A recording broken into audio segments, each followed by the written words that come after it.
So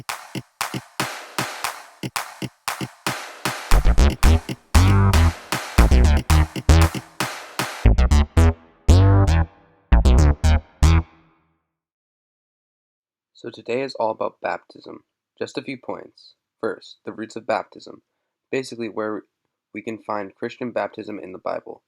After that, we go to some symbols commonly associated with baptism, pretty much what you think of when you hear the word baptism. Next, we are going to talk about how baptism has changed over the years from its earliest roots to the baptism we know today. The final thing is how baptism relates to the Paschal mystery, as well as what the Paschal mystery is. Part 1. Roots of Baptism. Alright, so the roots of baptism. The first time we see baptism in the Bible is Jesus' baptism. This is not a Christian baptism, however. The current Christian baptism is found in the Acts of the Apostles, as well as the Gospels and letters. There are plenty of times where baptism is either prominently featured or just referenced, from Peter preaching to a crowd about baptism to someone mentioning that they were baptized so that they could become a Christian.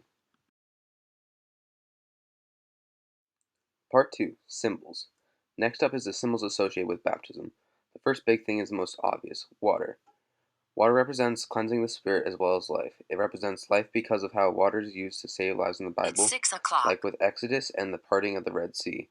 Next is the Paschal candle, which is representative of the guiding light of Jesus, and kind of says that after being baptized we will be guided by Jesus' light.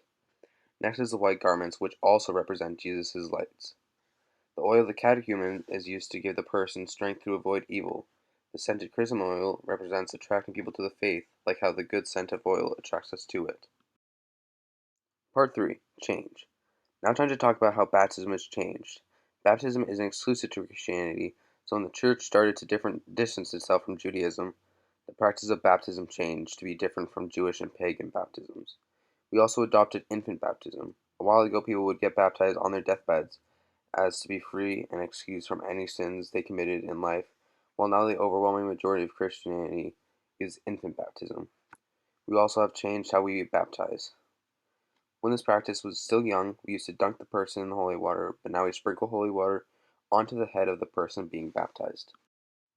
Part 4. Understanding. So baptism helps us understand two big things.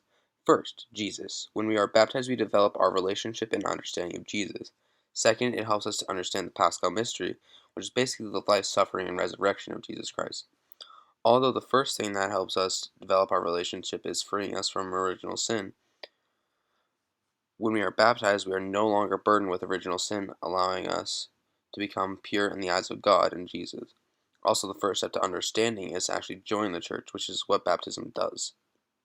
And finally, baptism shows commitment to the faith, allowing us to become more focused and dedicated to the developing of our faith.